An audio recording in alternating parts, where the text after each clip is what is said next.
आदाब, मैं हूं अरीबा खान। आप देख रहे हैं मैं मीडिया। सीमांचल बुलेटिन के नए एपिसोड में आप सभी का स्वागत है। किशनगंज में अंजुमन इस्लामिया वक्फ स्टेट के नव मनोनीत उपाध्यक्ष सह जेडीयू प्रदेश उपाध्यक्ष मुजाहिद आलम ने AIMIM बिहार प्रदेश अध्यक्ष सह अमोर विधायक अख्तरुल ईमान पर गंभीर आरोप लगाया है। उन्होंने कहा कि तत्कालीन अंजुमन इस्लामिया कमेटी के सचिव अख्तरुल ईमान ने अपने पद का दुरुपयोग कर काफ़ी अनियमितता बरती थी, जिसका खुलासा RTI के जरिए हुआ है। उन्होंने बताया कि बिहार राज्य सुन्नी वक्फ बोर्ड ने 3 साल के लिए नई कमेटी का गठन कर जिम्मेदारी दी है कि वक्फ की संपत्ति जिन जिन लोगों के कब्जे में है उसे मुक्त कराकर वहां विकास कार्य किया जाए। पहले 2 टर्म तक शमसुल जमा और पप्पू भाई जो अंजुमन इस्लामिया कमेटी के सदर थे और अकरम नूरी साहब जो सेक्रेटरी थे, तो 2 टर्म इन लोगों ने बहुत अच्छा काम किया। इससे पहले जो अंजुमन की जो कमेटी थी वो अख्तरुल ईमान साहब सेक्रेटरी थे और जब वो कोई हिसाब किताब नहीं दे रहे थे RTI के माध्यम से उनका जो है फिर उस पर भी नहीं दिए, तो फिर जो हम लोग जो है सूचना आयुक्त में केस किए। मैं तो सूचना दी गई जिसमें जो है काफ़ी खुर्द-बुर्द था। और उसके बाद जब मैं 2014 में MLA बना तो नौशाद साहब हम लोग मिल करके एक कमेटी बनाए जिसमें शमसुल जमा साहब सदर और अकरम नूरी साहब जो सेक्रेटरी, जिसके मेंबर में शफीकुर रहमान साहब, कारी मशकूर साहब ये लोग थे। फिर 2017 में इनको 3 साल के लिए एक्सटेंड किया गया। वहीं अमोर विधायक अख्तरुल ईमान ने पलटवार करते हुए वर्तमान कमेटी पर ही हेर फेर का आरोप लगाया है। कमेटी 1257 के 9 मुंतखब या 9 नामजद जो अभी सेक्रेटरी बने हैं मुजाहिद साहब, इन्होंने अपनी कमेटी के बारे में प्रेस करते हुए बेबुनियाद और गलत इल्ज़ाम लगाने की कोशिश की है। सच बात तो ये है कि यही वो लोग हैं जिन लोगों ने अंजुमन इस्लामिया के जायदाद को खुर्द-बुर्द करने की नीयत से उस पर चौधराहट करने की कोशिश कर रहे हैं।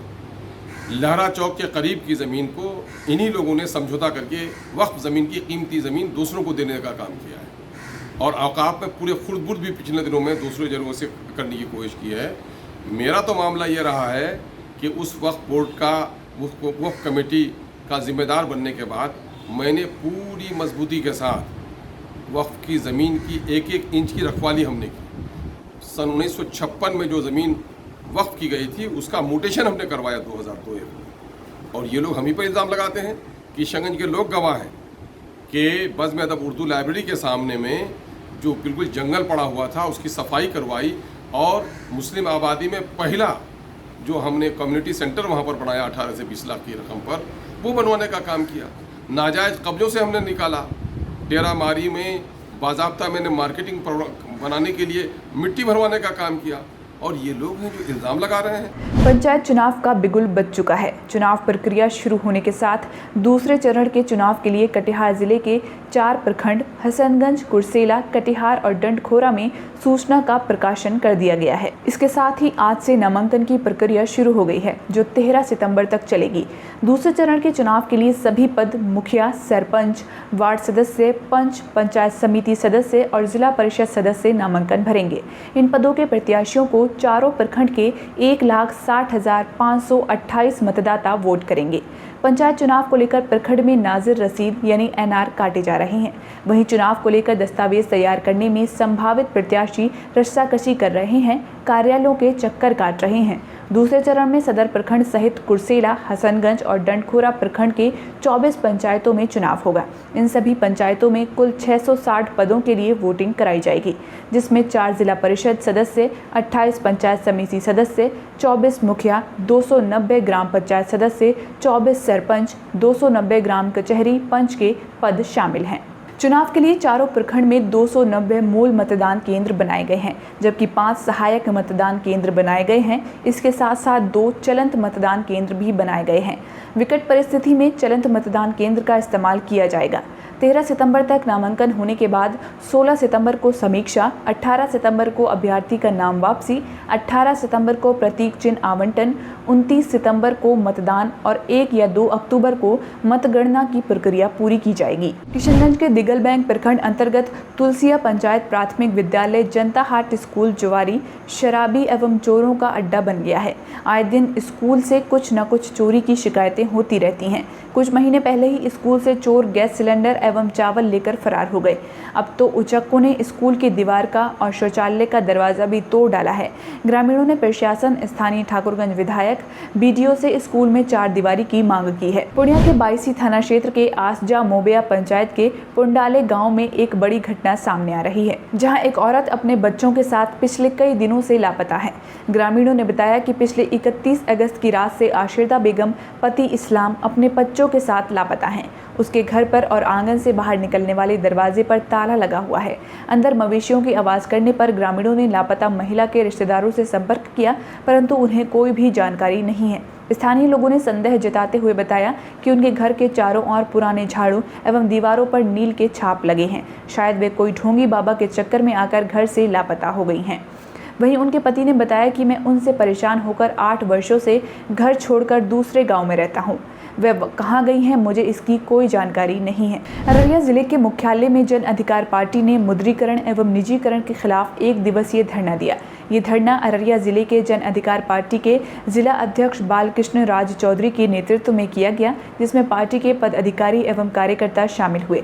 कार्यकर्ताओं ने सरकार के खिलाफ जमकर नारेबाजी करते हुए विरोध जताया। पंजाब के जिला अध्यक्ष ने कहा कि ये सरकार सरकारी संपत्तियों को बेच रही है, ये सरकार गरीब विरोधी है, ये सरकार किसान विरोधी है। ऐसी सरकार को इस्तीफा दे देना चाहिए। मौके पर राष्ट्रीय महासचिव सह प्रवक्ता GD यादव ने कहा कि सरकारी संपत्तियों का निजीकरण के बहाने आरक्षण पर हमला किया जा रहा है। निजीकरण के साथ साथ लोगों की नौकरियां जाएंगी और लोग आरक्षण का लाभ भी नहीं ले पाएंगे। ये सरकार पिछड़े हुए लोगों की विरोधी है। प्राइवेटाइजेशन अगर आप करिएगा, आप अगर इनको निजी हाथियों में दे दीजिएगा, तो प्राइवेट जो सेक्टर होता है, जो निजी सेक्टर होता है, उसका कार्य होता है, वो चाहता है कि कितना ज्यादा से ज्यादा हम लाभ कमाएं। उसका सिर्फ और सिर्फ उद्देश्य होता है लाभ कमाने का। अगर लाभ के उद्देश्य से सरकारी तंत्र काम करने लग जाएगा, तो यह ब्लॉक का प्राइवेटाइजेशन करिएगा, थाने का प्राइवेटाइजेशन करिएगा, रेलवे का प्राइवेटाइजेशन करिएगा, तो आप विधानसभा को प्राइवेट करिए, आप लोकसभा के सांसद का भी चुनाव करना बंद करिए, लोकसभा का चुनाव भी निजीकरण कर दीजिए, मुखिया का चुनाव क्यों करते हैं, निजीकरण कर दीजिए और टेंडर पास करिए, जो पैसा अच्छा देगा उसको दीजिए। क्या यही प्राइवेटाइजेशन है? तो क्यों विधायक, क्यों सांसद, क्यों मुखिया, क्यों जिला परिषद, सबको दे दीजिए प्राइवेट हाथों में।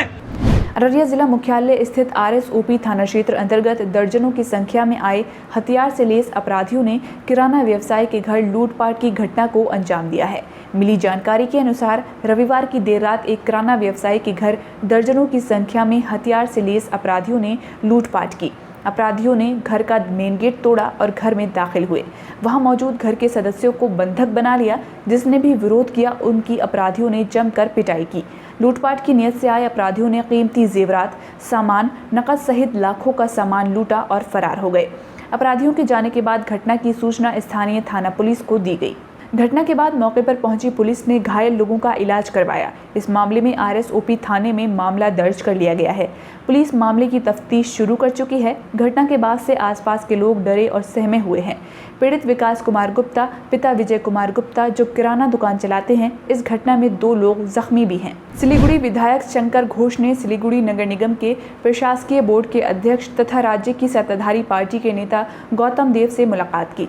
मुलाकात के बाद शंकर घोष ने सिलीगुड़ी के हाशमी चौक स्थित बीजेपी के जिला कार्यालय में संवाददाता सम्मेलन में शिकायत करते हुए कहा कि इससे पहले भी सिलीगुड़ी के उन्नयन के लिए उन्होंने जब जब करना चाहा, उन्हें शासक दल के विरोध का सामना करना पड़ा। इसलिए अब वे गौतम देव को इसकी पूर्व जानकारी देना चाहते हैं कि उनका दल विधायक निधि का पैसा सिलीगुड़ी में नगर निगम चुनाव से पहले सिलीगुड़ी के विकास कार्यों में लगाना चाहते हैं। सिलीगुड़ी जलपाईगुड़ी विकास प्राधिकरण के अंतर्गत ही नगर का विकास किया जाएगा। इसलिए दलगत मतभेदों को भुलाकर वे एक पूर्व विधायक और मंत्री के रूप में उनका सहयोग चाहते हैं। गौतम देव ने कहा कि शंकर घोष उनसे मिलने और कुछ विकास के मुद्दों पर चर्चा करने आए थे। आगामी 11 सितंबर को आयोजित होने वाली राष्ट्रीय लोक अदालत को लेकर अररिया व्यवहार न्यायालय से जिला जज पीयूष कमल दीक्षित ने जागरूकता रथ को हरी झंडी दिखाकर रवाना किया। ये जागरूकता रथ जिले के विभिन्न प्रखंड पंचायतों में जाकर लोगों को जागरूक करेगा। पूर्व से लंबित मामलों का निपटारा किया जाएगा। ज़्यादातर शिकायतें जो बिजली, बैंक ऋण इत्यादि के अलावा छोटे छोटे मामलों की दो पक्षों के बीच सहमति बनाकर उन्हें हल किया जाएगा। इससे पहले भी इस तरह के कई मामलों का निपटारा किया जा चुका है, जिससे लोगों की फिजूल खर्ची और कोर्ट में भागदौड़ की परेशानियों से निजात मिल जाएगी। कटिहार में अल करीम विश्वविद्यालय परिसर में कंप्यूटर लैब का उद्घाटन किया गया। राज्यसभा सांसद सह अल करीम ट्रस्ट के मुख्य ट्रस्टी अहमद अशफाक करीम ने इसका उद्घाटन किया। इस मौके पर राज्यसभा सांसद ने कहा कि 130 कंप्यूटर के क्षमता वाले ये कंप्यूटर लैब अलग अलग विषय के पढ़ाई कर रहे छात्र छात्राओं के लिए बेहद फायदेमंद साबित होगा।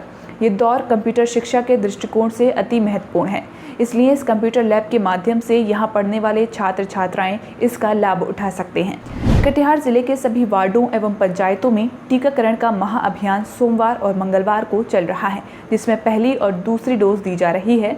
दूसरी डोज लेने वाले व्यक्तियों को प्राथमिकता के साथ ड्यू लिस्ट के अनुसार टीकाकरण केंद्र आने की अपील की जा रही है। प्रथम डोज लेने वाले व्यक्तियों को अपील करते हुए दूसरा डोज लेना सुनिश्चित करने को कहा गया है। डीएम उदयन मिश्रा के निर्देश पर जिले में 256 मेगा टीकाकरण शिविर लगाया गया है। दूसरी डोज के लिए 1 लाख लोगों के वैक्सीनेशन का लक्ष्य रखा गया है। डीएम उदयन मिश्रा ने कटिहार सदर प्राथमिक स्वास्थ्य केंद्र में लगे शिविर पहुंचकर जायजा लेते हुए कहा कि पूरे बिहार में कटिहार जिला चौथे स्थान पर है, इसलिए टीकाकरण केंद्रों पर दूसरे डोज के लिए प्राथमिकता दी जा रही है। इसके लिए सभी विभागों को, विशेषकर स्वास्थ्य विभाग को युद्ध स्तर पर कार्य करने का निर्देश दिया गया है। कटिहार नगर थाना क्षेत्र के गामी टोला में गुप्त सूचना के आधार पर उत्पाद विभाग की टीम ने छापेमारी करते हुए 268 लीटर विदेशी शराब के साथ एक तस्कर को गिरफ्तार किया है।